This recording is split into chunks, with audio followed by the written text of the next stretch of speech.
আল্লাহর একজন ওলি মরহুম আল্লামা দেলওয়ার হোসেন সাইদি সাহেব। আল্লাহর ওলি কেন বললাম? আপনারা মুফাসসির বলেন, আমি তাকে আল্লাহর ওলি কেন বললাম? আমি তো দুনিয়ার বিভিন্ন রাষ্ট্রে সফর করি, যাই। হুজুরের প্রথম জীবনের খাদেম যারা এক বিছানে একসাথে পাশাপাশি এক রুমে দীর্ঘদিন যারা হুজুরের খিদমত করেছেন, সাথে ছিলেন, ওনারা এক বাক্যে সবাই বলেছেন এমন কোনো রাত নাই যে রাতে হুজুরের তাহাজ্জুদের নামাজ কাজা হয়েছে। নিয়মিত একজন তাহাজ্জুদ গুজার ছিলেন উনি। একবার দুঃখ করে আল্লাহর যারা ওলি তারা তো গায়েব জানে না, এই বাহ্যিক চোখ দিয়ে দেখে কথা বলে না, তারা অন্তরের চোখ আছে, অন্তর্দৃষ্টি দিয়ে কথা বলে। এই জালিমদের জুলম অত্যাচারে উনি একবার দুঃখ করে বলেছিলেন, জালিমেরা জুলুম করো, সময় একদিন আসবে যেদিন পালানোর জন্য ইঁদুরের গর্ত খুঁজে পাবে না। দেখেন আল্লাহর ওলিদের কথা, ইত্তাকু ফিরাসাতাল মুমিন, ইত্তাকু ফিরাসাতাল মুমিন ফাইন্নাহু ইয়ানজিরু বিনূরিল্লাহ। তোমরা আল্লাহর ওলিদের দৃষ্টিকে ভয় পাও। আল্লাহর ওলিরা বাহ্যিক চোখ নয়, অন্তরের চোখ দিয়ে, অন্তর্দৃষ্টি দিয়ে দেখে তারা কথা বলে। তো বলতেছিলাম, মানুষের চরিত্র যদি পুলিশ দিয়ে ভালো হতো, তাহলে হাউন আঙ্কেলের মতো একটা চরিত্রহীন পুলিশের জন্ম, পুলিশের মতো একটা সম্মানিত সেবামূলক ডিপার্টমেন্টে তার মতো চরিত্রহীন লোকের জন্ম হতো না। ঠিক কিনা বলেন? তাহলে দুদকের ভয় দিয়ে মানুষ পাল্টানো যায় না, পুলিশের ভয় দিয়ে মানুষ পাল্টানো যায় না, আবার আর্মি তাদের ভয় দিয়েও মানুষ পাল্টানো যাবে না, জেলের ভয় দিয়ে মানুষ পাল্টানো যাবে না। পৃথিবীতে আমরা দেখেছি অনেক লোক ছোটখাটো অপরাধ করে জেলে গেছে, জেল খেটে আরো বড় অপরাধী হয়েছে। সুতরাং জেল মানুষের চরিত্র ভালো বানায় না। নবিয়্যুনা সাইয়্যিদুনা কুদওয়াতুনা মুহাম্মদ রাসূলুল্লাহ খারাপ মানুষ, দুনিয়ার সব থেকে খারাপ মানুষগুলোকে ভালো মানুষ বানিয়েছেন। আল্লাহর ভয়, পরকালের ভয়, জাহান্নামের ভয়, মৃত্যুর ভয়, জবাবদিহিতার ভয়, এটা যখন মানুষের ভিতরে ঢুকিয়ে দেওয়া যায়, অন্ধকার রাতে পিটাইয়া ওই লোকটাকে দিয়ে গুনাহের কাজ করানো যায় না। এই জন্য 4 জিনিসের নাম তাকওয়া। তার মধ্যে প্রথম হলো আল্লাহর ভয়। আমার পর্দারের মায়েরা, বোনেরা, কোম্পানিগঞ্জ বসুরহাটের জনগণ, এই দুনিয়ায় কোনো কিছু দিয়া মানুষের চরিত্র ভালো বানানো যাবে না যদি আল্লাহর ভয়, আল্লাহর ভয়, মৃত্যুর ভয়, পরকালের ভয়, জবাবদিহিতার ভয়। এই জীবন জীবন নয়, এই জীবনের পরে আরেকটা জীবন আছে। এই জীবনের হিসাব ওই জীবনে দেওয়া লাগবে। এইটা যদি কোনো মানুষের জেহেনের মধ্যে ঢুকায় দিতে পারেন, এইটা যদি কোনো মানুষের কলবের ভিতরে ঢুকায় দিতে পারেন, এইটা যদি কোনো মানুষের চিন্তা চেতনার মধ্যে ঢুকায় দিতে পারেন, গভীর রাত, অন্ধকার রাত, এক বস্তা টাকা পড়ে থাকবে, কিন্তু ওই লোকটা ওখান থেকে একটা টাকা তুলবে না। নির্জন জায়গা, সুন্দরী, সুনয়না, সুদর্শনা একজন তরুণী, রূপসী যুবতী নারী তাকে ডাকবে, ওই ডাকে সে সাড়া দেবে না। সে অপরাধ করার হাজারো সুযোগ থাকবে, কিন্তু আল্লাহর ভয়, পরকালের ভয়, জাহান্নামের ভয়, কিয়ামতের ময়দানে আল্লাহর আদালতে বিচারের মুখোমুখি হতে হবে, এই ভয়টা যদি কারো দিলের মধ্যে এসে যায়, ওই লোকটাকে দিয়া পিটাইয়াও গুনাহের কোনো কাজ করাতে পারবেন না। আল্লাহু আকবার। এই জন্য আমরা সমাজ যদি ভালো বানাতে চাই, মানুষ যদি ভালো বানাতে চাই, প্রথম হলো মানুষকে তাকওয়ার রঙে রঙিন করতে হবে, মানুষকে মুত্তাকি বানাতে হবে, মানুষের জেনের ভিতরে, কলিজার ভিতরে, কালবের ভিতরে আল্লাহর ভয় ঢুকিয়ে দিতে হবে। আল্লাহ আমাদের সকলের দিলের মধ্যে আল্লাহর ভয় ঢুকিয়ে দিন, বলি আল্লাহুম্মা আমিন। কয় জিনিসের নাম তাকওয়া বলছিলাম? 4টা জিনিস। আত-তাকওয়া হিয়া খাউফুম মিনাল জালিল ওয়াল আমালু বিত-তানজিল ওয়াল কিনাআতু বিল কলিল ওয়াল ইস্তি'দাদু লিয়াউমির রাহিল। দুই নম্বরে হলো নিজের মন গড়া করবেন না। মন গড়া কোনো কাজ যত আবেগ নিয়ে করেন ওইটা আমল নয়। আমল যা কিছু করবেন আল্লাহর কোরআনে থাকতে হবে, নবীর সুন্নাহ হাদিসে থাকতে হবে। কোরআন আর হাদিসের বাহিরে কোনো আমল নাই। এই হুজুর ওই হুজুর, বড় হুজুর ছোট হুজুর, বাবা হুজুর, দেশি হুজুর বিদেশি হুজুর, সব হুজুরের কথা বাদ দেওয়া যাবে, কিন্তু কোরআনের কথা হাদিসের কথা বাদ দেওয়া যাবে না। নিজের মন গড়া কোনো আমল করে কিয়ামতে আল্লাহর কাছে নাজাত পাওয়া যাবে না। আল্লাহর কাছে যদি নাজাত পেতে হয়, নাজাত যদি পেতে চাই, তাহলে আল্লাহ কোরআনে যেভাবে বলেছেন, নবী মুহাম্মদুর রাসূলুল্লাহ যেইভাবে তরিকা দিয়েছেন, রাসূলুল্লাহর তরিকায় আমল করতে হবে। আমার সামনের মুসল্লিরা, আমার পর্দারের মা এবং বোনেরা, মাগো ও মা, তোমার যেভাবে মন চায় সেইভাবে তুমি আমল করিও না মা। তুমি কোরআন পড়ো, হাদিস পড়ো, অথবা যারা কোরআন হাদিস জানে তাদের কাছে বলো, আমি যে আমলটা করি এই আমলটা সহি শুদ্ধ নাকি গলদ, এই আমলটা কি নির্ভুল না এই আমলটা বেদাত, এগুলো জিজ্ঞেস করো। আমল হবে কোরআন আর সুন্নাহ অনুযায়ী। বলেন আমল হবে কোন অনুযায়ী? বলুন সবাই, আমল হবে কোন অনুযায়ী? আচ্ছা, আবেগ দিয়ে আমল করলে সেই আমল আল্লাহর কাছে গ্রহণযোগ্য হবে কেমনে? একটা উদাহরণ লাগে না? নাহলে তো বুঝবেন না। একটা উদাহরণ দরকার কি না? যেমন ধরুন, এই যে সামনে কি আসতেছে? রমজান। বলুন সামনে কি আসতেছে? এখন আপনাদের কারো মধ্যে, আল্লাহ এরকম করুক, আমি আল্লাহর কাছে দোয়া করি আল্লাহ করুন, আপনাদের কারো দিলে প্রচন্ড একটা আবেগ আসলো। এই আবেগে আপনি নিয়ত করে ফেললেন, আল্লাহ জীবনে অনেক গুনার কাজ করছি, পাপের কাজ করছি, ভুলের কাজ করছি, এইবারে রোজা পাকাপোক্ত নিয়ত 30টা রোজা করবই রোজার মাসে, এইবার আর আল্লাহ তোমার সাথে নাফরমানি করব না, আমার জীবনে যা গেছে গেছে, ইল্লামা কদ সালাত, পাস্ট ইজ পাস্ট, যা হয়েছে হয়েছে। রোজার মাস আসলো, আপনি আল্লাহর উপরে ভরসা রেখে, আল্লাহর উপর ঈমান রেখে, নবীর উপরে মোহাব্বত রেখে রোজা রাখা শুরু করছেন। রোজা রাখা, কথা বলেন আমার সাথে, জবাব দেন। রোজা রাখা শুরু করছেন, 29টা রোজা রাখা হয়ে গেছে, বাকি কয়টা? হঠাৎ লোকজন, আলেম ওলামা, মসজিদের ইমাম, মুয়াজ্জিন, খতিব সাহেব বলল, ঈদ মোবারক, তাকাব্বালাল্লাহু মিন্না ওয়া মিনকুম সালিহুল আমাল। প্রিয় এলাকাবাসী, শাওয়াল মাসের চাঁদ দেখা গেছে, আগামীকাল ঈদ উল ফিতর। রোজা আপনার কয়টা হয়েছে? হ্যাঁ, আবেগে আল্লাহর সাথে নিয়ত করছিলেন, এই পিছনে যা করছেন করছেন, আল্লাহর সাথে পাকাপোক্ত নিয়ত, আল্লাহ এইবার আর এদিক সেদিক করবো না। কয়টা রোজা রাখবো? হয়েছে কয়টা? মাইকে ঘোষণা হয়েছে আগামীকালকে কি। এখন কি আপনি কি নিয়ত করবেন যে না, নিয়ত করছি এদিক সেদিক করা যাবে না, আল্লাহর সাথে 2 নম্বরই 6 নম্বরই চলবে না, যেহেতু নিয়ত পাকাপোক্ত, সুতরাং আগামীকালকে রোজাটা রেখে 30 পুরা করব। কি কাজটা বৈধ না অবৈধ? হালাল না হারাম? জায়েজ না নাজায়েজ? উচিত না অনুচিত? কেন? আপনি তো রোজা রাখবেন, আপনি তো পাপের কাজ করবেন না। রোজা রাখবেন, পাপের কাজ তো করবেন না। আসলে রোজা সওয়াবের কাজ। ওয়া আনতাসুমু খায়রুল লাকুম ইন কুনতুম তা'লামুন। রোজা ভালো, এটা যদি তোমরা জানতে, অধিক রোজা রাখতে। আমি তো রোজা রাখবো, আসলে রোজা যদিও আমি রাখবো, এটা আল্লাহর হুকুমে নাই, নবীজির তরিকায় নাই। রোজার নিয়ত আমি 30টা করছিলাম, এটা ঠিক আছে, কিন্তু আগামীকালকের রোজা কার হুকুমে নাই, কার তরিকায় নাই। তাহলে মুত্তাকি হতে হলে 4 কাজ। কয় কাজ? প্রথমটা কি বলছিলাম? কার ভয়? পুলিশের ভয়, এটা বলছিলাম। দুদকের ভয়, এটা বলছিলাম।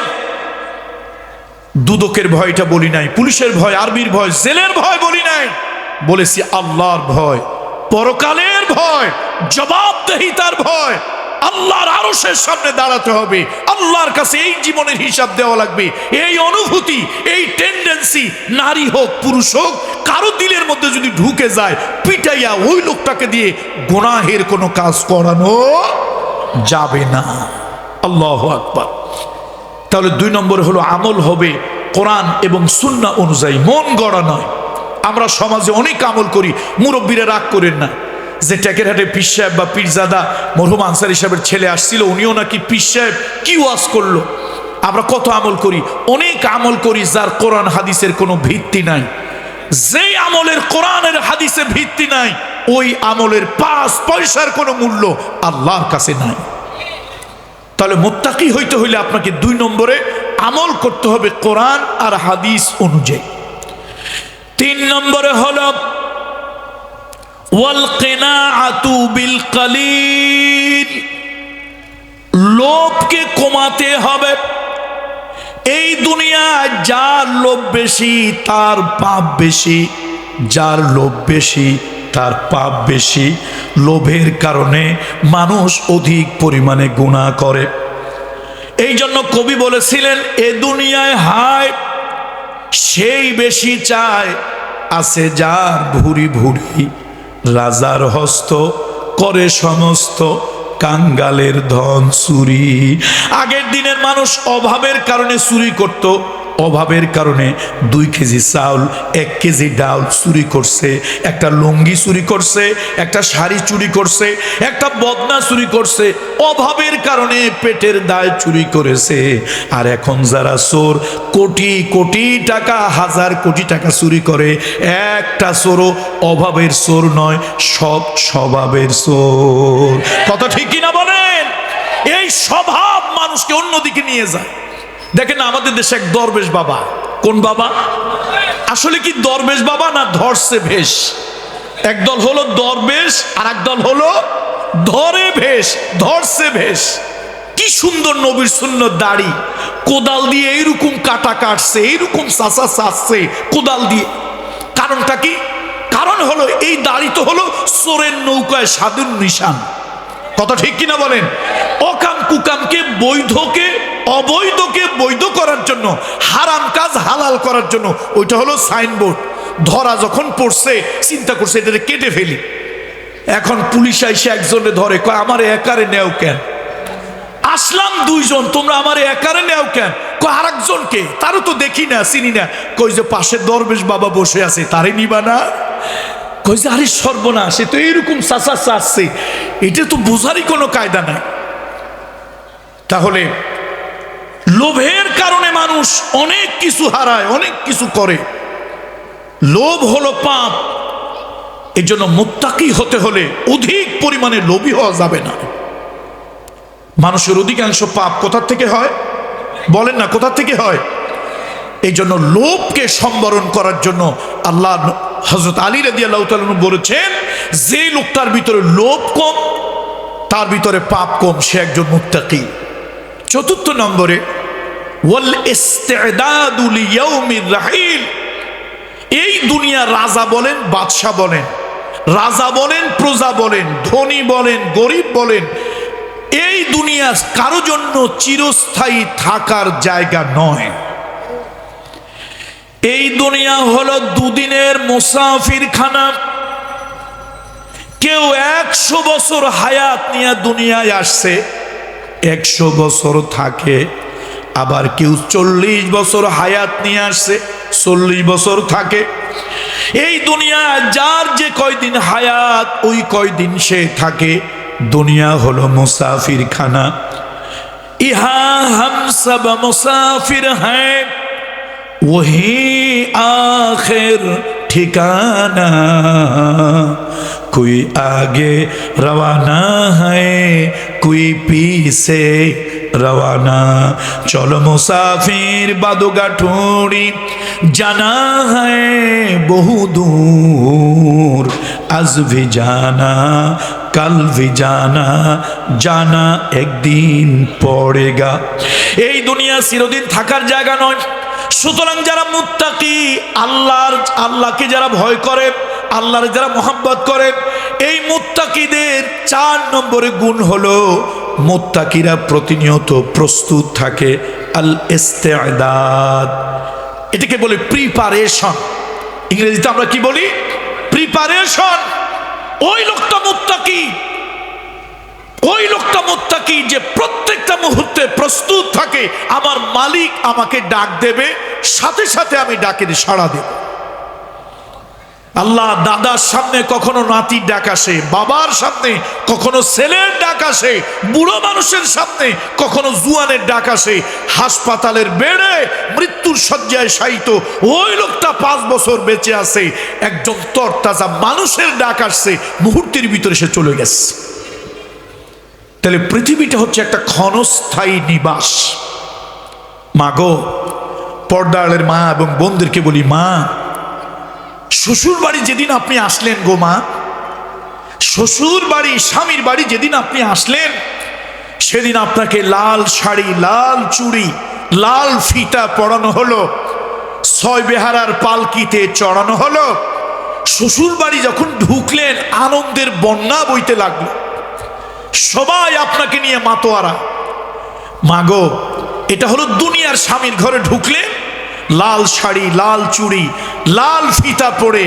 ও মা, একদিন আপনি জগৎ স্বামীর ঘরে রওনা হবেন, ওই দিন আপনার পরনে থাকবে সাদা কাপড়, 5 টুকরা সাদা কাপড় পরানো হবে, 3 বাঁধের আসামি বানানো হবে। পায়ের দিকে বাদ, সিনা বরাবর বাদ, মাথার দিকে বাদ দিয়ে এমন বাসরে, এমন কবরে আপনাকে ঢুকানো হবে, যে দেশে গেলে মানুষ একবার গেলে আর কোনোদিন সেখান থেকে ফিরে আসে না। এই জন্য তাকওয়ার 4র্থ গুণটা হলো, একজন মুত্তাকি সদা সর্বদা তার মনে হবে, আমি প্রস্তুত, আমার মালিক যখনই ডাক দেখ আমাকে চলে যেতে হবে। মালিক যদি ডাক দেয়, থাকার কি কোনো সুযোগ আছে? বলেন, মালিক যদি ডাক দেয়, থাকার কি কোনো সুযোগ আছে? সুযোগ নাই। ইদা জা আজালুহুম লা ইস্তাখিরুনা সাআতাও ওয়ালা ইস্তাকদিমুন। আমার মালিক যখন ডাকবে, আমরা কেউ রাজা হই, বাদশা হই, প্রজা হই, ধনী হই, গরিব হই, এই পৃথিবীতে আমরা কেউ এক মুহূর্ত থাকতে পারবো না। তাহলে আসুন, আল্লাহ তাআলা কালামুল্লাহ শরীফে 7 জায়গায় বলছেন কয় শ্রেণীর লোককে আল্লাহ ভালোবাসেন। আজকের ওয়াজ কিসের উপরে বলছিলাম? ভালোবাসার ওয়াজ। তবে 14 তারিখের ভ্যালেন্টাইন্স ডের সেই বেহায়া, বিশ্ব বেহায়া ভালোবাসা দিবসের ভালোবাসা নয়, আজকের ভালোবাসার ওয়াজ হবে অমর ভালোবাসা। আল্লাহ তাআলা 7-8 শ্রেণীর লোকদেরকে আল্লাহ তাআলা ভালোবাসেন। সুতরাং আমরা যেন ওই আল্লাহর ভালোবাসার অন্তর্ভুক্ত হতে পারি। কার ভালোবাসার অন্তর্ভুক্ত? আল্লাহর ভালোবাসার অন্তর্ভুক্ত যেন আমরা হতে পারি। তাহলে প্রথম নম্বরে হলো, মুত্তাকিদেরকে আল্লাহ ভালোবাসেন। এই জন্য আল্লাহ তাআলা বলেন, মান আওফা বিআহদিহি ওয়াত্তাকা ফাইন্নাল্লাহা ইউহিব্বুল মুত্তাকিন। আল্লাহ তাআলা বলেন, যারা নাকি আল্লাহকে ভালোবাসে, ভয় করে, ওই মুত্তাকিদেরকে আল্লাহ তাআলা ভালোবাসেন। যারা আল্লাহকে ভয় করে, ওই মুত্তাকিদেরকে আল্লাহ তাআলা ভালোবাসেন। কোরআন শরীফের ভিতরে আল্লাহ তাআলা বলেছেন, ও দুনিয়ার মানুষ, ইয়া আইয়ুহাল্লাযীনা আমানুত্তাকুল্লাহা হাক্কা তুকাতিহি। ও মানুষেরা, আল্লাহরে ভয় করো। ও মহিলারা, আল্লাহরে ভয় করো যেমনটি ভয় করা দরকার। ওয়ালা তামুতুন্না ইল্লা ওয়া আনতুম মুসলিমুন। আর তোমরা মরিও না, তোমরা মরিও না মুসলমান না হয়ে, তোমরা মরিও না। মরা লাগবে প্রত্যেকে, ইচ এন্ড এভরিবডি, প্রত্যেককেই মরতে হবে। মরার হাত থেকে কেউ আমরা বাঁচতে পারবো না। আল্লাহ তাআলা বলেছেন, শোনো, আল্লাহরে ভয় করো যেমনটি ভয় করা দরকার, তাকওয়া অবলম্বন করো যেমনটি করা দরকার, আর মৃত্যুবরণ করার আগে মুসলমান হও। পরিপূর্ণ মুসলমান না হয়ে মরিও না। তাহলে সে তাকওয়া আল্লাহ তাআলা আমাদেরকে অর্জন করার তৌফিক আল্লাহ তাআলা দান করুন। এবার আসেন, আল্লাহ ভালোবাসে যারা নাকি তওবা করে তাদেরকে। বলেন তো, আল্লাহ কাদেরকে ভালোবাসে? একটু আওয়াজ দিয়ে বলেন, আল্লাহ কাদেরকে ভালোবাসেন? আল্লাহ তাদেরকে ভালোবাসেন যারা নাকি তওবা করে। এখন তওবা মানে কি? ওলামা ইকরামরা যারা আছেন, আমি আলেমদের খিদমতে বিনয়ের সাথে ওর আরজ করব, সাধারণ পাবলিক এদেরকে বুঝাতে হলে আলেমদের ভাষা দিয়ে বোঝানো যাবে না। নুরুল আনোয়ার কিতাবের ভিতরে আল্লামা মোল্লা জিয়ুন রহমতুল্লাহ আলাইহি লিখেছেন, আল্লামা মোল্লা জিয়ুন রহমতুল্লাহ আলাইহি নুরুল আনোয়ার কিতাবের ভিতরে লিখেছেন আল আওয়ামু কাল আনআম। সুতরাং সাধারণ পাবলিক যেভাবে বোঝে সেভাবে বুঝান। এখন আসুন, আল্লাহ তাআলা যাদেরকে ভালোবাসেন তাদের মধ্যে হলো তওবাকারী। তওবা কি? তওবা মানে ফিরে আসা। তওবা হলো ফিরে আসা। তওবা হলো অনুতপ্ত হওয়া, অনুশোচিত হওয়া, রিগ্রেট ফিল হওয়া, এটার নাম তওবা। গুনাহ মানুষ করে, কিন্তু গুনাহ করে যাদের ভিতরে অনুশোচনা হয় আল্লাহ তাদেরকে ভালোবাসেন। বলেন, আল্লাহ তাদেরকে ভালোবাসেন। আর গুনাহ করার পর কেউ যদি আল্লাহর কাছে ক্ষমা না চায়, অহংকার থাকে, তাহলে আল্লাহ তার প্রতি নারাজ হয়। যেমন একটা উদাহরণ দেই, বেহেশতের ভিতরে আল্লাহ তাআলা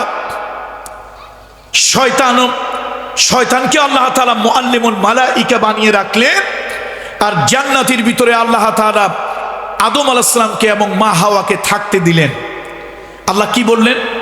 ইয়া আদম উসকুন আনতা ওয়া যাওজুকাল জান্নাহ, হে আদম তুমি আর তোমার স্ত্রী এই বেহেশতের ভিতরে থাকো।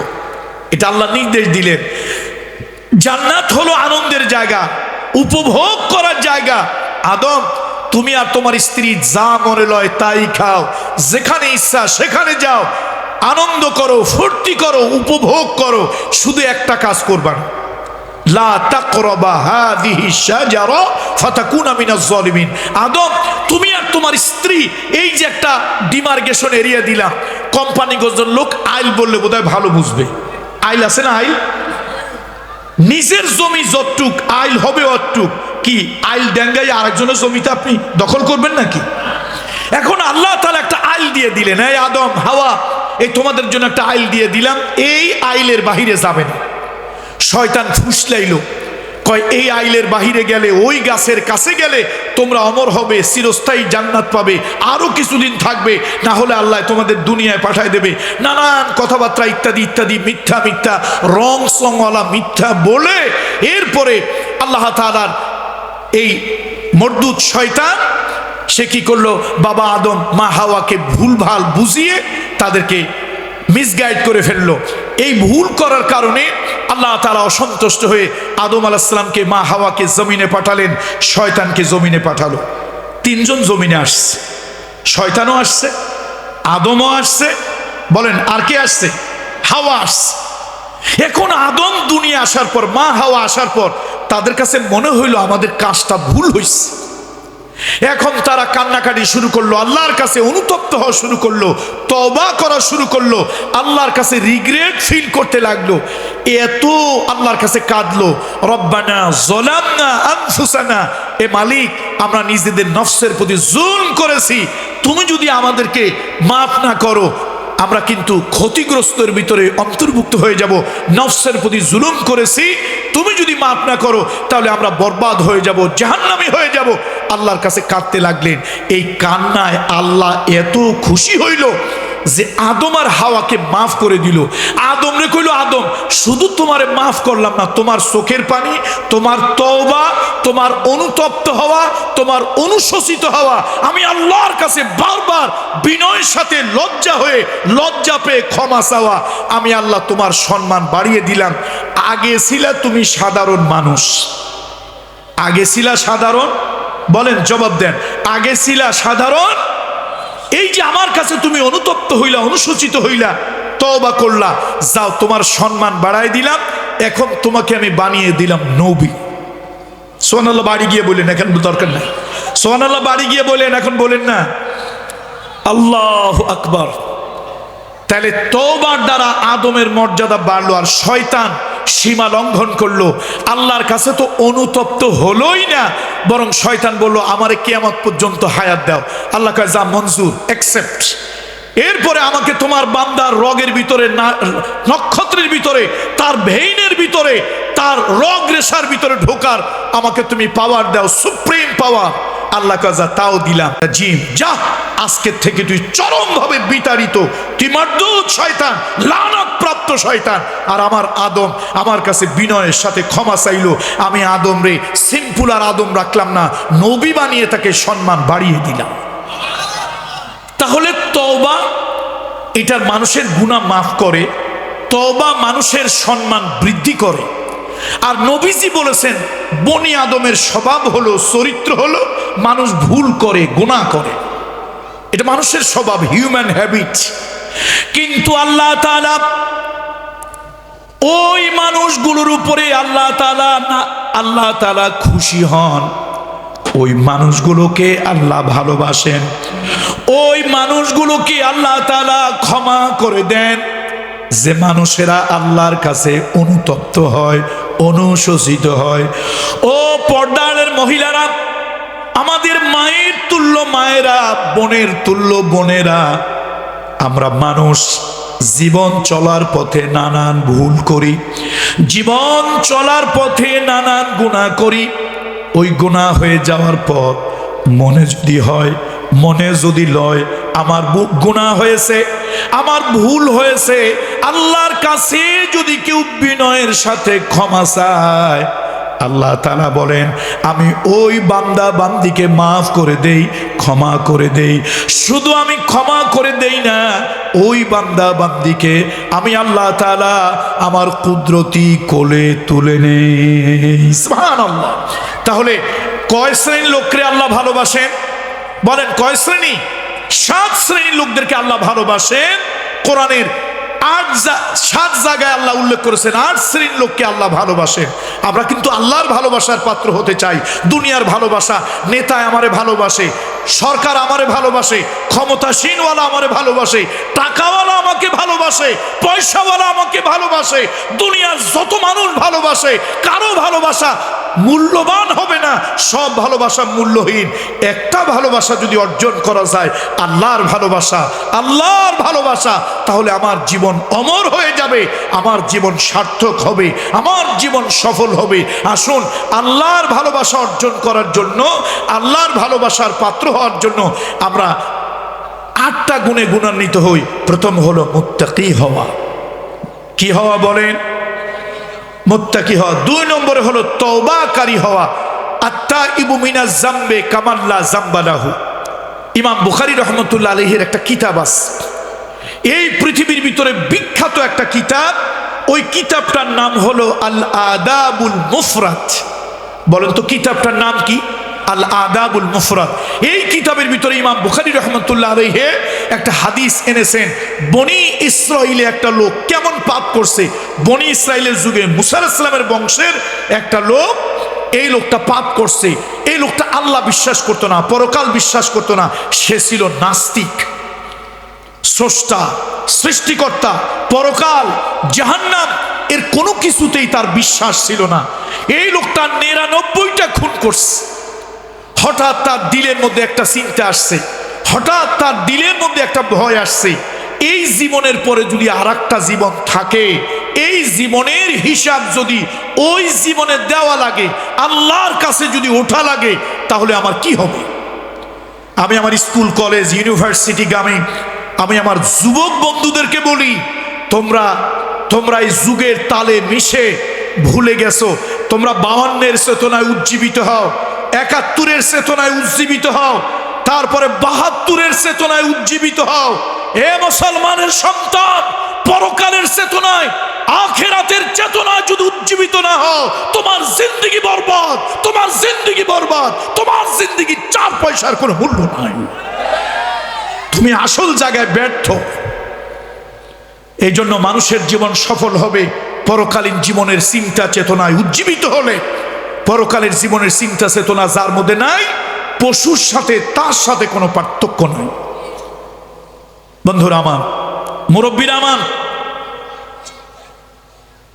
ইমাম বুখারী রাহমাতুল্লাহ আলাইহির জগৎ বিখ্যাত কিতাব আল আদাবুল মুফরাদ। ওই লোকটা নাস্তিক, পরকাল, আল্লাহ সৃষ্টিকর্তায় বিশ্বাস ছিল না। এবার আল্লাহ তাআলা দেখেন তার প্রতি কি দয়া করলেন। ওই লোকটার মনে লোকটার চিন্তা হলো যে আমার যদি এই জীবনের পরে জীবন থাকে, সেই জীবনের হিসাব দেওয়া লাগে, তো আমি আল্লাহর কাছে কি নিয়ে দাঁড়াবো। সে একজন লোকের কাছে গেল, একজন আলেমের কাছে গেল, গিয়ে বলল যে আমি তো 99টা খুন করছি, এখন আমার কি করার। কয় যে তুমি তো মানুষ নাই, তোমার জন্য কোনো রাস্তা নাই। লোকটা কয় তোমারে বাঁচায় রেখে লাভ কি, তারও মার্স কত হয়েছে, এখন হত্যা কত হইল, 100 হত্যা হয়ে গেল। এবার আবার তার দিলের মধ্যে চিন্তা হলো, এই জীবনের পরে যদি আর একটা জীবন থাকে, এই জীবনের হিসাব যদি আল্লাহর কাছে দেওয়া লাগে কি হবে। এবার সে বড় একজন আলেমের কাছে গেল, লোকটা সব শুনে বলল, শোনো, তুমি তো আল্লাহর ভয়, পরকালের ভয়, আখেরাতের ভয় ছিল না, এই জন্য তুমি মানুষ হত্যা করেছো। এখন তোমার যদি মনে হয় যে আল্লাহ আছে, পরকালে তোমার জবাবদিহি করতে হবে, তাহলে তোমার পাপ সীমাহীন, সমুদ্রের পানির সীমা আছে, পাহাড় পর্বতের সীমা আছে, তোমার গুনার কোনো সীমা নাই। এরপরও লা তাকনাতু মির রাহমাতিল্লাহ, আল্লাহর রহমত থেকে তুমি নৈরাশ হইও না। তুমি যদি খাঁটি দিলে তওবা করতে পারো, ইন্নাল্লাহা ইয়াগফিরুদ দুনুবা জামিআ, আল্লাহ তোমার সব গুনাহ মাফ করে দেবে, খাঁটি দিলে যদি তুমি তওবা করতে পারো। লোকটা কান্না শুরু করে দিল, লোকটা কান্না শুরু করে দিল। আল্লাহর এত দয়া, আল্লাহর এত মায়া। লোকটা কাঁদতে কাঁদতে অস্থির হয়ে গেল শেষ পর্যন্ত। এবার বলো, তাহলে আমি কি করব? বলে, যাদের দলে আসো এরা সবাই ডাকাত, এরা খুনি, এরা খারাপ, তুমি এদের দল ছাড়ো, তুমি আল্লাহওয়ালাদের দলে যাও। as-suhbatu mutawassira, as-suhbatu mutawassira। এই জন্য খারাপ মানুষের সঙ্গে থাকলে খারাপ হবেন। আমি আমার পর্দা আড়ালের মা এবং বোনদেরকে বলি, মা মা ফেরাউনের ঘরে রইল, ফেরাউনের খাবার খেলো, ফেরাউনের সাথে এক বিছানায় শুইল। বিবি আসিয়া মোহাব্বত, ভালোবাসা, তাআল্লুক, নিসবত পয়গম্বর মুসার সাথে ছিল। সেই বিবি আসিয়াকে আল্লাহ তাআলা এই দুনিয়ায় জান্নাত দেখিয়েছেন এবং আল্লাহ তাআলা ঈমানের সাথে তার মৃত্যু দিয়েছেন। জান্নাতি উচ্চ মাকাম আল্লাহ তাআলা তাকে দান করেছে। আর নবীর ঘরে রইল, নবীর খাবার খাইল, নবীর সন্তান যার ঔরসে, যার পেটে ধারণ করলো, ওই মহিলার নাম ছিল ওয়ালেগা। বলেন তো মহিলার নাম কি? ওয়ালেগা। উনি হলো নূহ আলাইহিস সালামের স্ত্রী। নবীর ঘরে রইল, নবীর খাবার খেলো, নবীর সাথে এক বিছানায় শুইল, নবীর ঔরসজাত সন্তান ওই মহিলার গর্ভে ধারণ করলো। এরপরও মহিলার জন্য আল্লাহর ফেরেশতারা গজব দিয়ে দুনিয়া থেকে তাকে জাহান্নামী বানিয়ে দিল। কোরআন শরীফে এসেছে, ওয়াকিলা দুখুলান নার, ওয়াকিলা দুখুলান নার মা'আদ দাখিলিন। ওই অভিশপ্ত মহিলাকে জাহান্নামের ফেরেশতারা গজব দিয়ে দুনিয়া থেকে বিদায় করে দিল। নবীর স্ত্রী, মোহাব্বত, ভালোবাসা, সম্পর্ক বেদিনের সাথে, আল্লাহ বিরোধীদের সাথে, দিন বিরোধীদের সাথে, সেই জন্য সে হলো জাহান্নামী। আর ফেরাউনের স্ত্রী নবীর ঘরে, ফেরাউনের ঘরে রইল, ফেরাউনের খাবার খেলো, ফেরাউনের সাথে এক বিছানায় শুইল, শুধুমাত্র হৃদয়ের সম্পর্ক, ভালোবাসার কারণে সে হয়ে গেল জান্নাতি। আল্লাহু আকবার। ওই আল্লাহর ওয়ালা বলল, এই শোনো, তুমি যে দলের লোকদের সাথে আছো ওরা বাটপার, ওরা খুনি, ওরা ডাকাত, ওরা মানুষ হত্যাকারী, ওদেরকে বাদ দাও, আল্লাহওয়ালাদের সোহবতে যাও, তওবা করো। লোকটা কাঁদতে লাগলো আর বললো, আল্লাহ আমার জন্য এর আগে মৃত্যু না হয়, আমার জন্য মৃত্যু না হয়। কিন্তু আল্লাহর কি কুদরত, দুই দল ফেরেশতা আসছে তার জান কবজ করার জন্য। এখন ফেরেশতারা টানাটানি শুরু করছে। একদল ফেরেশতা কয়, এইটা বড় পাপী, পৃথিবীতে এর মতো বড় পাপী আর নাই, বড় সাংঘাতিক পাপী, ওর রুহু কবজ করে ওরে জাহান্নামে ঢুকাবো, সিজ্জিনে ঢুকাবো। আর এক দল টেনে টেনে কয়, না, লোকটা ভাগ্যবান, সারা জীবন পাপ করলো, আল্লাহরে অবিশ্বাস করলো, শেষ পর্যন্ত আল্লাহর উপরে ঈমান এনে কাঁদতে কাঁদতে তওবার জন্য রওনা হলো। এই লোকটাকে আমরা জান কবজ করব, তাকে আমরা বেহেশতে নেব। দুই দল ফেরেশতারা ঝগড়া লাগাইলো। আল্লাহ তাআলা তাদেরকে আরবিট্রেশন করার জন্য, বিচার সালিশ করার জন্য আল্লাহ আরেকজন ফেরেশতা পাঠালেন। সহিহ হাদিস, সহিহ বুখারী, সহিহ মুসলিমের হাদিস। এরপরে আল্লাহ তাআলা ফেরেশতা পাঠালেন, ফেরেশতা ফয়সালা দিল, যদি লোকটা ভালোর পথে বেশি দূর যায় তাহলে মালাইকাতুল রাহমাত, রহমতের ফেরেশতারা রূহ কবজ করো। আর যদি অল্প পথ যায়, সামনে বেশি পথ বাকি, এখনো খারাপের রাস্তায় বেশি আছে, তাহলে মালাইকাতুল আযাব, আযাবের ফেরেশতারা রূহ কবজ করো, জাহান্নামে নিয়ে যাও। আল্লাহ আরশে আজিম থেকে দেখলেন যে এখনো ভালোর পথে বেশি দূর যায় নাই, কিন্তু লোকটা কাঁদতেছিল, খাঁটি দিলে কাঁদতেছে আর তওবা করতেছে, অনুশোচনা বোধ করতেছে, অনুতপ্ত হচ্ছে। তার হৃদয়ের এই ব্যথা দেখে, চোখের পানি দেখে আরশে আজিমের মালিক তার কুদরতি দিল জয় হলো। আল্লাহ তাআলা হুকুম দিলেন, এই জমিন আমি হুকুম দিতেছি আমার ফেরেশতারা মাপবে, পিছনের জমিন লম্বা হয়ে যাও, বড় হয়ে যাও, সামনের জমিন আমার ফেরেশতারা তোমাকে মাপবে। আমি আল্লাহ হুকুম দিলাম তুমি খাটো হয়ে যাও, ছোট হয়ে যাও। সহিহ বুখারী সহিহ মুসলিম আল আদাবুল মুফরাদ নামক কিতাবে এসেছে, সামনের জমিন ছোট হলো, পিছনের জমিন মাপে বড় হয়ে গেল। মালাইকাতুর রহমাত তার রূহ কবজ করলো এবং লোকটাকে আপাতত জান্নাতের যেই প্রাথমিক জায়গা ইল্লিনে তার রূহকে জায়গা দেওয়া হলো। সুবহানাল্লাহ। তাহলে তওবা যারা করে, আমাদের প্রত্যেকেরই কম বেশি গুনাহ আছে। আচ্ছা বলেন তো, এখানে কি আমরা একটা মানুষ আছি যে বলতে পারবো আমার কোনো গুনাহ নাই? যদি কেউ বলে আমার গুনাহ নাই, আমি বলবো এটা ইবলিস শয়তানের খালাতো ভাই। তাহলে পর্দা আড়ালের মায়েরা বোনেরা, আমার সামনের জনতা, আমাদের প্রত্যেকেরই কম হোক বেশি হোক কিছু না কিছু গুনাহ আছে। বান্দার গুনাহ যত বড় হোক, বরফের চাকার উপরে সূর্যের কিরণ যদি পড়ে বরফের চাকাগুলো যেমন গলে গলে যায়, বান্দার গুনাহ যত বড় হোক, বান্দার গুনাহ যত বড় হোক, ওই বান্দা যখন খাঁটি দিলে তওবা করে, আল্লাহ তাআলা ওই বান্দার গুনাহ মাফ করে বান্দাকে রহমতের কোলে তুলে নেয়। আল্লাহ ঘোষণা দিলেন, ওই বান্দাকে আমি আরশের মালিক ভালোবাসি। আল্লাহু আকবার। তাহলে তওবাকারীকে আল্লাহ ভালোবাসেন। আমরা জীবনে যা ভুল ত্রুটি গুনাহ করছি, আল্লাহর কাছে চোখের পানি দিয়ে খাঁটি দিলে তওবাতুন নাসুহা, একাগ্র চিত্তে খাঁটি দিলে তওবা করতে রাজি আছি না নাই? আলহামদুলিল্লাহ। এবার আসেন, আল্লাহ তাআলা তাদেরকে ভালোবাসেন যারা নাকি পবিত্রতা অর্জন করে। যারা নাকি পবিত্রতা অর্জন করে আল্লাহ তাদেরকে ভালোবাসেন। কোরআন শরীফের ভিতরে সূরা বাকারা, এই সূরার ভিতরে আল্লাহ তাআলা 222 নম্বর আয়াতে আল্লাহ বলেছেন, ইন্নাল্লাহা ইউহিব্বুত তাওয়াবিন ওয়া ইউহিব্বুল মুতাতাহহিরিন। আল্লাহ তাআলা পবিত্রতা অর্জনকারীদেরকে ভালোবাসেন, আল্লাহ তাআলা তওবাকারীদেরকে ভালোবাসেন। পবিত্রতা বড় দামি জিনিস, পাক সাফ থাকা। আমার অনেক মা বোনরা আছেন আজকের ওয়াজ শুনতেছেন, মাগো আব্দুল মুতালিব জামে মসজিদ তার উদ্যোগে আয়োজিত এই মসজিদ যারা করেছেন, মসজিদ যারা পরিচালনা করছেন, সেই সৌভাগ্যবান ব্যক্তিদের উদ্যোগে আয়োজিত আজকের এই তাফসীর মাহফিল, অনেক মা বোনরা এই কাজটা করেন, ঠিক মতো পাক সাফ থাকেন না। আল্লাহ তাআলা নাপাক যারা থাকে আল্লাহ তাদেরকে পছন্দ করেন না। আমার রহমতের নবী, দিনের নবী দামি হাজার লক্ষ টাকার জামা গায়ে দিতেন না। রাসূলুল্লাহ যা গায়ে দিতেন পরিষ্কার পরিচ্ছন্ন কাপড় চোপড় পরতেন। বলুন সুবহানাল্লাহ। নবীজি পরিধেয় বস্ত্র সব সময় পবিত্র ছিল। আল্লাহ নবী পবিত্রতা পছন্দ করতেন। আল্লাহ পবিত্রতাকে পছন্দ করেন। নবীজি মেরাজে গেলেন। এখন জিব্রাইলের সাথে আল্লাহর হাবিব জান্নাতে গেছে। জিব্রাইল ঘুরায় ঘুরায় দেখাচ্ছে। এখন হাদিসের একটা ভাষা আসছে, জান্নাতের ভিতরে গিয়ে দেখতেছেন জান্নাতে একটা আওয়াজ শোনা যায়। কি শোনা যায়? আওয়াজ। এখন নবীজি জিজ্ঞেস করলেন, মা হাদা ইয়া জিব্রাইল, এ জিব্রাইল, এই যে আমি আওয়াজ শুনি, এই আওয়াজটা কিসের?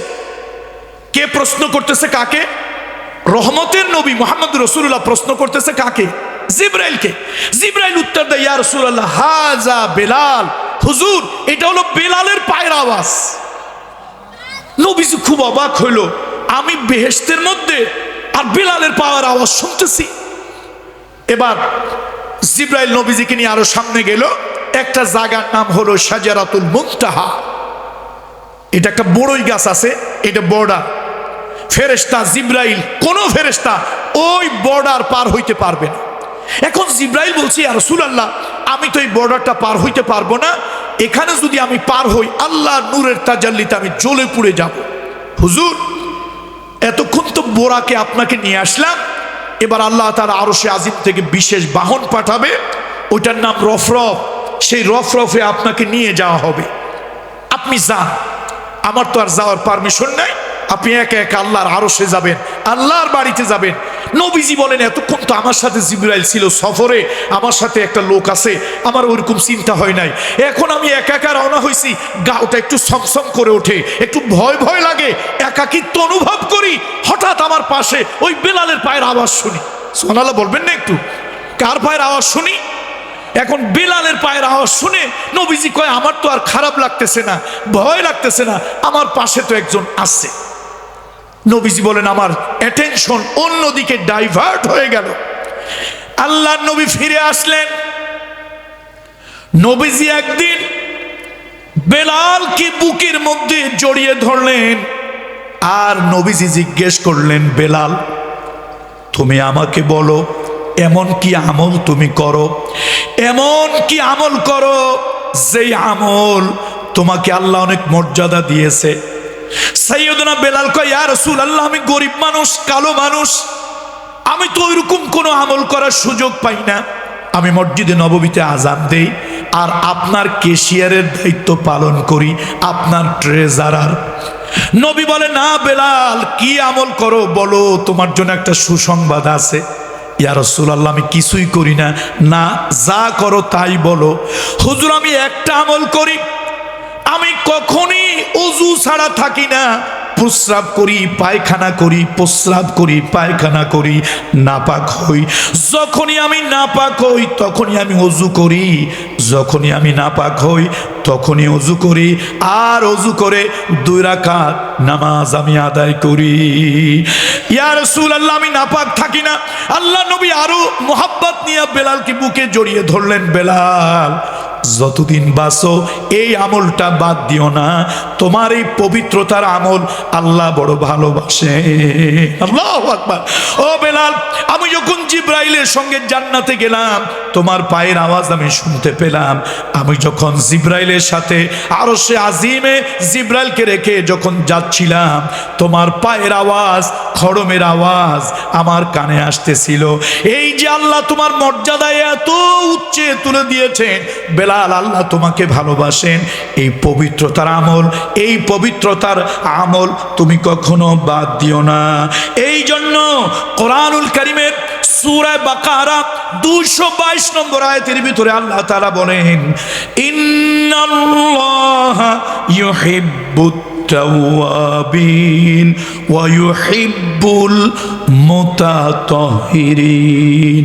আল্লাহ তাআলা তাদেরকে ভালোবাসেন যারা নাকি কি করে, তওবা করে, আর যারা নাকি পবিত্রতা অর্জন করে এদেরকে আল্লাহ তাআলা ভালোবাসেন। আসুন নাপাক থাকবো না। আমি গরিব মানুষ, গেঞ্জিটা ছেঁড়া হোক, পরিষ্কার পরিচ্ছন্ন করে গায়ে দেব। আমি গরিব মানুষ, আমার টাকা নাই, আমি একটা পুরান শার্ট পরি, পরিষ্কার পরিচ্ছন্ন করে পরবো। আমি গরিব মানুষ, একটা পুরান পাঞ্জাবি পরি, আমি পরিষ্কার পরিচ্ছন্ন করে পরবো। নবীজি পরিষ্কার পরিচ্ছন্নতা করতেন। আত-তুহুরু শাতরুল ঈমান, হাদিসের ভিতরে আসছে আত-তুহুরু শাতরুল ঈমান, পবিত্রতা পরিচ্ছন্নতা ঈমানের অঙ্গ। আর কোরআনুল কারীমের ভিতরে এসেছে রাসূলুল্লাহ সাল্লাল্লাহু আলাইহি ওয়াসাল্লাম যখন ওই যে হেরা গুহা থেকে ওহী নিয়ে যখন ফিরে আসলেন, ভয় পেলেন, কম্বল মুড়ি দিয়ে শুয়েছিলেন। আল্লাহ তাআলা তাকে ডাকলেন, ইয়া আইয়ুহাল মুদ্দাসসির কুম ফাআনজির ওয়া রাব্বাকা ফাকাব্বির ওয়া সিয়াবাকা ফাতাহহির। হে কম্বল মুড়ি দেনওয়ালা, ওঠো ওঠো, ঘুমায় থাকার জন্য তোমার নবুয়ত দেই নাই, ওঠো, মানুষকে সতর্ক করো, আমি আল্লাহ জাহান্নামের ভয় দেখাও, জান্নাতের শুভ সংবাদ দাও, পরকালের কথা বলো, মৃত্যুর কথা বলো, কবরে আযাবের কথা বলো। এই দুনিয়া দুনিয়া নয়, এই জীবন জীবন নয়, এই জীবনের পরে আরেকটা জীবন আছে, তার কথা বলো। আর তুমি পরিষ্কার পবিত্র পরিচ্ছন্ন পোশাক পরো। আমার নবী দামি পোশাক পরতেন না, কিন্তু আমার নবী কখনো অপবিত্র, ময়লাযুক্ত, দুর্গন্ধযুক্ত কোনো পোশাক রহমাতুল লিল আলামিন কখনই পড়তেন না।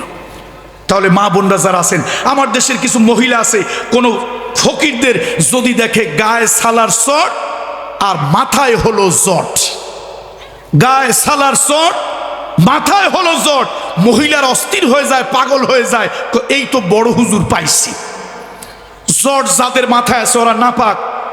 1 টন সাবান দিয়া, বঙ্গোপসাগরের পানি দিয়েও যদি ওদেরকে ধোয়া হয় ওরা কখনো পাক হবে না। জট যাদের মাথায় নাপাক, এটা একটা রোগ। জট যদি পবিত্র হতো, মুহাম্মদ রাসূলুল্লাহর মাথায় আল্লাহ দুইটা জট দিতেন। আবু বকর সিদ্দিক রাদিয়াল্লাহু তাআলা আনহুর মাথায় দুইটা জট হইতো। ওমর ইবনুল খাত্তাব রাদিয়াল্লাহু তাআলা আনহু তার মাথায় জট হইতো। জটের মধ্যে কোনো বুজুর্গি, বলেন জটের মধ্যে কোনো বুজুর্গি? যদি জটের ভিতরে বুজুর্গি থাকবে, তাহলে সাহাবীদেরকে আল্লাহ তাআলা এরকম বুজুর্গির জট থেকে বঞ্চিত, মাহরুম কেন রাখলেন? কোন নবীর ইতিহাস জাল হাদিসেও পাই নাই যে কোন নবীর মাথায় জট ছিল। তাহলে এই জন্য আসুন, আল্লাহ যাদেরকে ভালোবাসে তাদের মধ্যে পবিত্রতা অর্জন যারা করে, মা বোনদেরকে বলি, মাগো পাক থাকবেন, পাক থাকবেন, অজু হালাতে থাকবেন, পবিত্র থাকবেন। পুরুষদেরকে বলি পবিত্র থাকবেন, পবিত্রতা আল্লাহ পছন্দ করেন। এরপরে একটা সাবজেক্ট বলে আমি আর হয়তো কথা বাড়াবো না। এক বস্তা প্রশ্ন আসছে, এটা এই এলাকার সিস্টেম যে এটা তো আমার জানা নাই। প্রশ্ন উত্তর থাকলে আগের থেকে বলতে হবে। তার কারণ হলো কিছু পাবলিক আছে ওয়াজ শুনতে আসে না, বক্তাদেরকে আটকাইতে আসে। এরকম কিছু লোকদের চরিত্র আছে, চরিত্রহীন কিছু লোক আছে। বন্ধুরা আমার, যা হোক, এবার আসেন ইহসান, বদান্যতা, দয়া, করুণা, সদাচরণ। এটা হচ্ছে একটা রিলিজিয়াস টার্মোলজি, ধর্মীয় পরিভাষা। ইহসান করা, দয়া করা, অনুগ্রহ করা, করুণা করা। যারা নাকি মানুষের প্রতি, সৃষ্টির প্রতি দয়া করে, করুণা করে, ইহসান করে, আল্লাহ তাদেরকে ভালোবাসেন। কালামুল্লাহ শরীফে আল্লাহ তাআলা সূরা মায়েদার 13 নম্বর আয়াতের ভিতরে আল্লাহ তাআলা বলেছেন, ইন্নাল্লাহা ইউহিব্বুল মুহসিনিন ওয়া আহসিনু ইন্নাল্লাহা ইউহিব্বুল মুহসিনিন। এরকম কোরআন শরীফে বিভিন্ন জায়গায় আসছে দয়া করা। এখন দয়া কি? দয়া কি? দয়া হলো মানুষের প্রতি ভালো আচরণ। যেমন আল্লাহ নিজে বলেছেন, ওয়াবিল ওয়ালিদাইনি ইহসানা, তোমরা তোমাদের মা বাপের সাথে উত্তম দয়ার আচরণ করো। এটা হলো ইহসান। এটাকে আরবিতে কি বলে বলেন? বলেন সবাই, এটাকে কি বলে?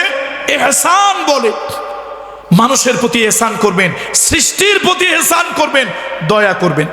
আল্লাহর নবী, বিশ্ব নবী, মানবতার বন্ধু মুহাম্মদ রাসূলুল্লাহ সাল্লাল্লাহু আলাইহি ওয়াসাল্লাম মদিনায় একজন সাহাবীর বাড়িতে নবীজি বেড়াতে গেছেন।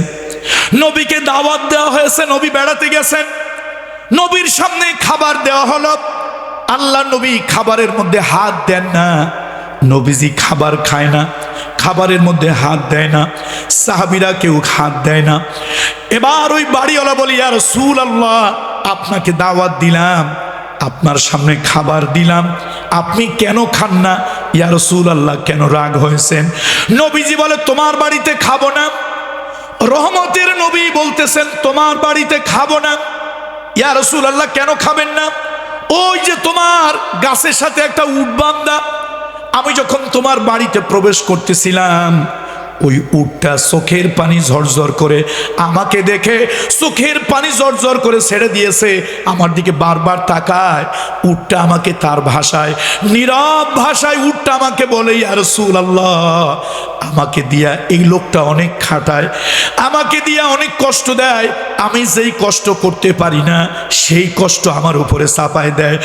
যেই পরিমাণে আমারে খাবার দেওয়ার কথা ওই পরিমাণে আমারে খাবার দেয় না, আমার উপরে অনেক অত্যাচার করে।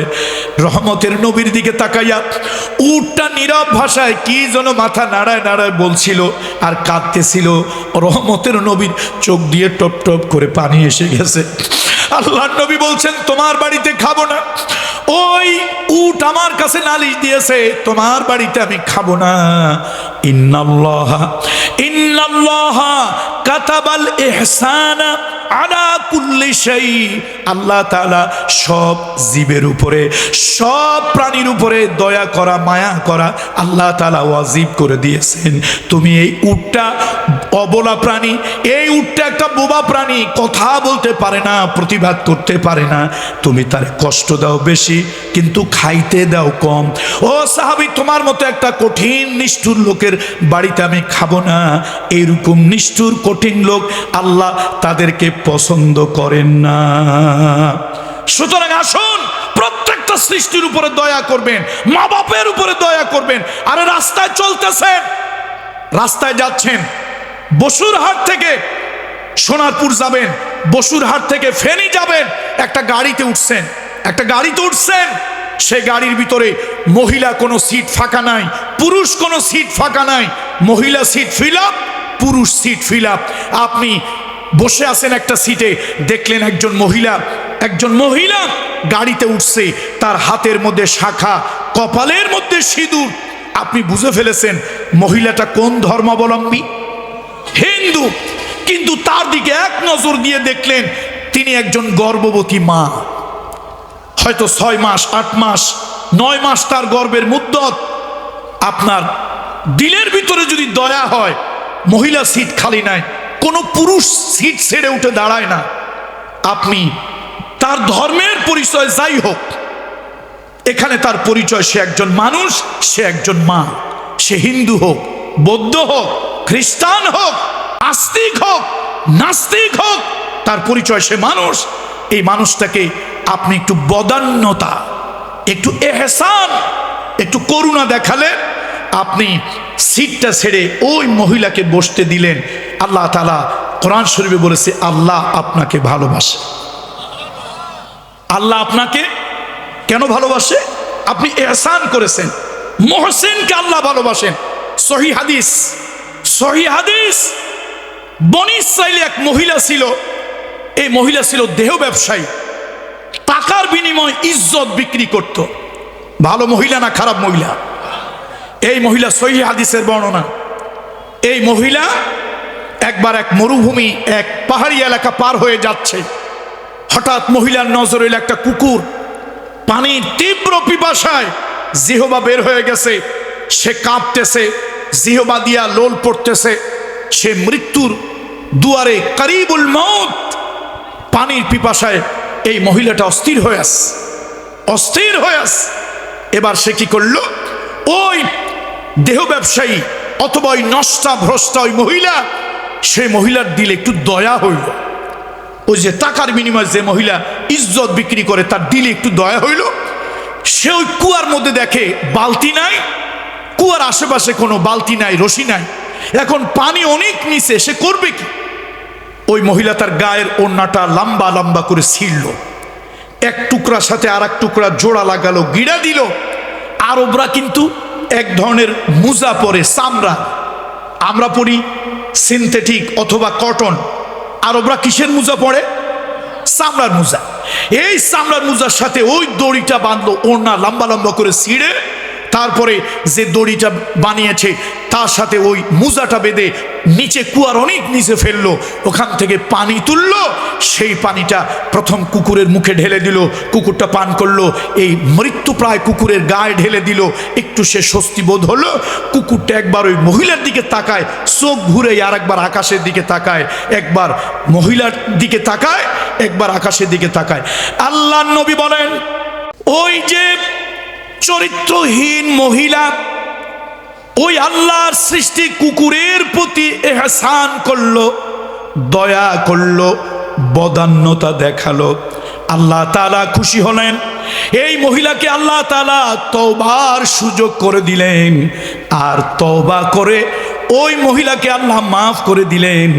নবীজি বলেছেন ওই মহিলার জন্য আল্লাহ তাআলা জান্নাত অবধারিত করে দিলেন। আল্লাহু আকবার।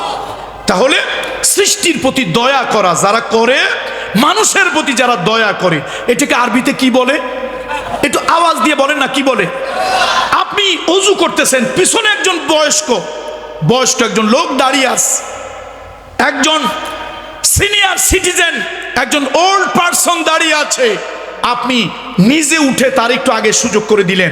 আপনি পুকুর ঘাটে আছেন, চাচি আম্মা, খালাম্মা, ফুফু আম্মা, একজন বয়স্ক মহিলা পুকুর ঘাটে এসেছে, তার থেকে কলসটা নিয়ে একটু কলসটা আপনি পানি ভরে তার হাতটায় দিয়ে দিলেন। এটা কঠিন কোনো কাজ না। নবীজি বলেছেন এই কাজটাকে বলে ইহসান।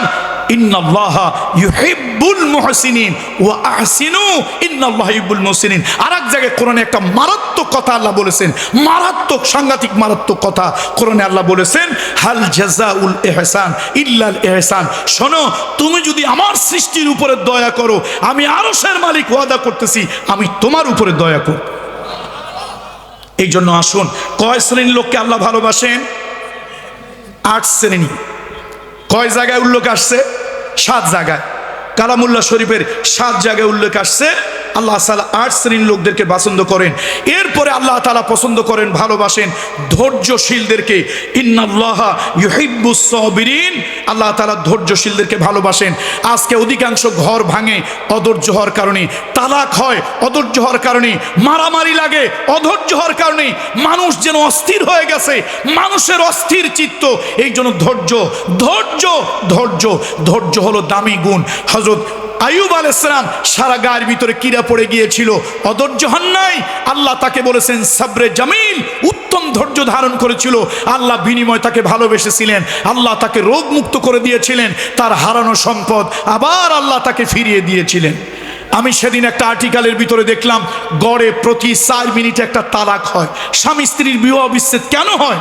বাপ ছেলে বনিবনা হয় না, স্বামী স্ত্রী বনিবনা হয় না, ধৈর্য নাই। মারামারি কেন হয়? কথায় কথায় আমরা উত্তেজিত হই, ধৈর্য ধারণ করতে পারি না।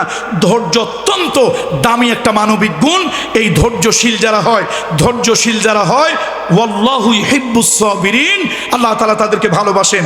আর সূরা বাকারা 193 নম্বর আয়াতের ভিতরে আল্লাহ তাআলা বলেছেন ইন্নাল্লাহা মা'আস সাবিরিন, ইন্নাল্লাহা মা'আস সাবিরিন। আল্লাহ শুধু ধৈর্যশীলদেরকে ভালোবাসেন না, আল্লাহ ধৈর্যশীলদের সাথেও থাকেন। আল্লাহু আকবার। এই জন্য ধৈর্যশীল হওয়া, ধৈর্য ধারণ করা, যাদের ভিতরে ধৈর্যের গুণ আছে তারা মহৎ। ওয়াস্তাঈনু বিসসবরি ওয়াসসালাহ, ওয়াস্তাঈনু বিসসবরি ওয়াসসালাহ। আল্লাহ বলেন কোন পীরের মাজারে গিয়ে চাইও না, কবরের কাছে গিয়ে চাইও না, ফকিরের কাছে গিয়ে চাইও না, চটওয়ালার কাছে গিয়ে চাইও না। চাইতো যদি হয়, তোমার যদি কোনো কিছু দরকার হয়, ওযু করে জায়নামাজ বিছাও, ধৈর্যের মাধ্যমে, নামাজের মাধ্যমে আল্লাহর কাছে চাও। ওয়াস্তাঈনু বিসসবরি ওয়াসসালাহ ওয়া ইন্নাহা লাকাবীরাতুন ইল্লা আলাল খাশিঈন। এই জন্য ধৈর্য দামি একটা গুণ। মা বোনদেরকে বলি, পুরুষদেরকে বলি, যাদের ভিতরে ধৈর্য আছে আল্লাহ তাদেরকে ভালোবাসেন। এরপরে হলো আল্লাহর উপরে ভরসা, আল্লাহর উপরে ভরসা। যারা নাকি আল্লাহর উপরে ভরসা করেন ওই লোকগুলোকে আল্লাহ ভালোবাসেন। ইন্নাল্লাহা ইউহিব্বুল মুতাওয়াক্কিলিন। হযরত মুহাম্মদ রাসূলুল্লাহ সাল্লাল্লাহু আলাইহি ওয়াসাল্লাম, আবু বকর সিদ্দিক, দুজনে ওই যে হিজরতের রাতে, হিজরতে যাওয়ার আগে, আচ্ছা বলেন তো কোন জায়গায় লুকাইছিলেন নবীজি? গারে সুরে, গারে সুর। সেই জায়গায় গিয়া হঠাৎ করে নবীজি এবং আবু বকর সিদ্দিক বুঝতে পারলেন মক্কার কাফেরেরা চলে আসছে। আবু বকর সিদ্দিক নিজের জীবনের জন্য ভয় নাই, ভয় রাসূলুল্লাহর জন্য। ইয়া রাসূলুল্লাহ, আমরা তো ধরা পড়ে গেছি। নবীজি কয় ভয় পাইও না, লা তাহজান ইন্নাল্লাহা মা'ানা। এই আবু বকর ভয় পাইও না, আল্লাহ আমাদের সাথে আছে, আমরা আল্লাহর উপরে তাওয়াক্কুল করছি। ওয়া মান ইয়াতাওয়াক্কাল আলাল্লাহ ফাহুয়া হাসবুহু। আল্লাহর উপরে যে তাওয়াক্কুল করে, আল্লাহর উপরে যারা ভরসা করে, আল্লাহ তাদের জিম্মাদার হয়ে যায়। জুলাইখা ষড়যন্ত্র করেছিল, জুলাইখা ষড়যন্ত্র করেছিল ইউসুফ আলাইহিস সালামের বিরুদ্ধে। তিনি তার চরিত্র নষ্ট করার জন্য নানান ফন্দি ফিকির করেছিল। ইউসুফ আলাইহিস সালাম যখন বুঝতে পারলেন, ইউসুফ আলাইহিস সালাম তিনি আল্লাহর উপরে ভরসা করে এমন জোরে আল্লাহু আকবার বলে একটা দৌড় মারলেন।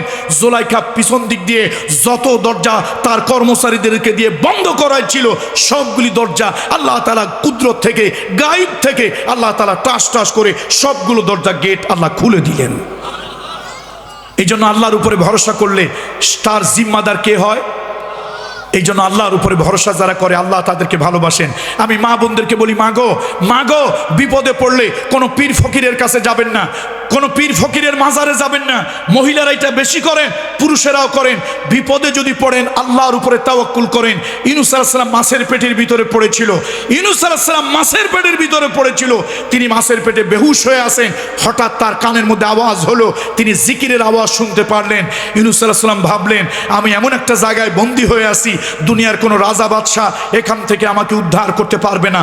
দুনিয়ার কোনো সায়েন্টিফিক ইকুইপমেন্ট, কোনো বৈজ্ঞানিক যন্ত্র আমাকে এই মাছের পেট থেকে জিন্দা উদ্ধার করতে পারবে না। আমি আল্লাহর উপরে ভরসা করলাম, আল্লাহই আমাকে বাঁচাতে পারেন। তিনি পড়তে লাগলেন লা ইলাহা ইল্লা আনতা সুবহানাকা ইন্নী কুনতু মিনাজ জালিমিন। আল্লাহ তাআলা মাছের পেটের ভিতরে প্রচন্ড ব্যথা আল্লাহ দিয়ে দিলেন। এবং মাছ অস্থির হয়ে গেল, সমুদ্রের চড়ায় উঠে গেল, ওইখানে গিয়ে মাছ বমি করলো। সে নীল তিমির বমির মধ্যে ইউনূস আলাইহিস সালাম বের হয়ে গেলেন, আল্লাহ তাকে বাঁচার ব্যবস্থা করে দিলেন। এই জন্য আল্লাহর উপরে ভরসা, কোনো পীরের উপরে, কোনো ফকিরের উপরে, কোনো বাজার মাজারের উপরে। আমার দেশের রাজনৈতিক দলের নেতারা সারা বছর নামাজ কালাম পড়ে না, আল্লাহর সাথে কোনো দেখা সাক্ষাৎ নাই, নির্বাচনে দাঁড়াবে, অমক বাবার ল্যাংটার বাজার, অমকের মাজার জিয়ারত করে তারপরে তারা কাজ শুরু করেন। ভরসা আল্লাহর উপরে নাই, ভরসা মাজারের উপরে। এই জন্য আসুন, কথা লম্বা নয়, কথা আমি পরিসমাপ্তির দিকে যাচ্ছি।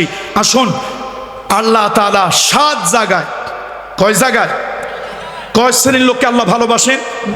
আমরা কার ভালোবাসা চাই? দুনিয়ার মানুষের না আল্লাহ? দুনিয়ার মানুষের ভালোবাসা চিরস্থায়ী না ক্ষণস্থায়ী? ক্ষণস্থায়ী না দীর্ঘস্থায়ী? ক্ষণস্থায়ী। আর আল্লাহর ভালোবাসা হলো চিরস্থায়ী।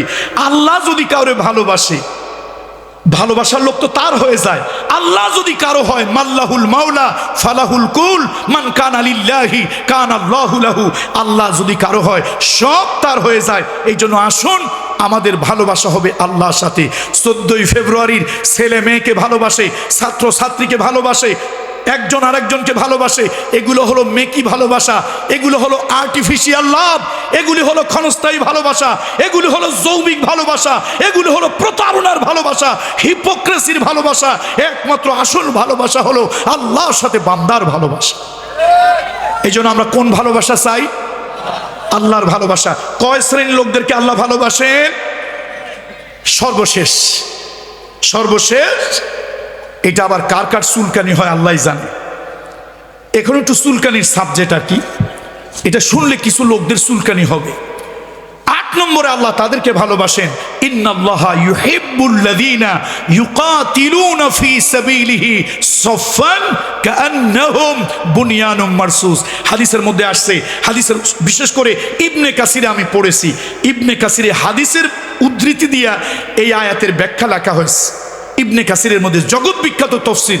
একবার কিছু সাহাবীরা মসজিদে নববীর ভিতরে তারা কথাবার্তা বলতেছে, আলাপ করতেছে। রাসূলুল্লাহ তখন তার হুজরার মধ্যে ঘুমানো অথবা শোয়া, যাই হোক, নবীজি হুজরায়। সাহাবীরা গল্প করে, কয় শোনো, আচ্ছা আমরা চলো তো একটু নবীজির কাছে যাই, চলো আমরা একটু রাসূলুল্লাহর কাছে যাই, গিয়া জিজ্ঞেস করি কোন আমলটা আল্লাহ ভালোবাসেন, আমরা সেই আমল করব, তাহলে আল্লাহ আমাদেরকে ভালোবাসবে। এটা পরস্পর বলা বলি করতেছে। জিবরাইল আসছে, ইয়া রাসূলুল্লাহ আপনার সাহাবীরা বলা বলি করতেছে, এর মধ্যে সবাই ইমানদার, তবে 2-4টা মুনাফিক, 2-4টা ভণ্ড প্রতারক আছে।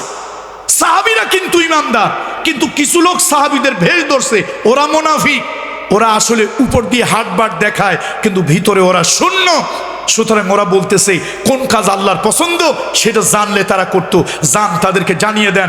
আল্লাহ ওহী অবতীর্ণ করেছে, ইন্নাল্লাহা, নিশ্চয় আল্লাহ তাআলা, ইউহিব্বুল্লাযীনা, আল্লাহ তাদেরকে ভালোবাসেন, আল্লাযীনা ইউকাতিলুনা, যারা সংগ্রাম করে, আন্দোলন করে, জিহাদ করে, ফি সাবিলিল্লাহি, আল্লাহর রাস্তায়, সাফফান কান্নাহুম বুনিয়ানুম মারসুস, সীসা ঢালা প্রাচীর যেরকম শক্ত, সীসা ঢালা প্রাচীর যেমন দুর্বোধ্য, আল্লাহর জমিনে সত্য প্রতিষ্ঠা, দিন প্রতিষ্ঠা, হক প্রতিষ্ঠার জন্য, ইসলাম প্রতিষ্ঠার জন্য, এই মানবাধিকার প্রতিষ্ঠার জন্য, দেশের স্বাধীনতা, সার্বভৌমত্ব, ভূখণ্ড ঠিক রাখার জন্য যারা নাকি আল্লাহর রাস্তায় সীসা ঢালা প্রাচীরের মতো জিহাদ করে, যুদ্ধ করে, আল্লাহ তাআলা তাদেরকে ভালোবাসেন।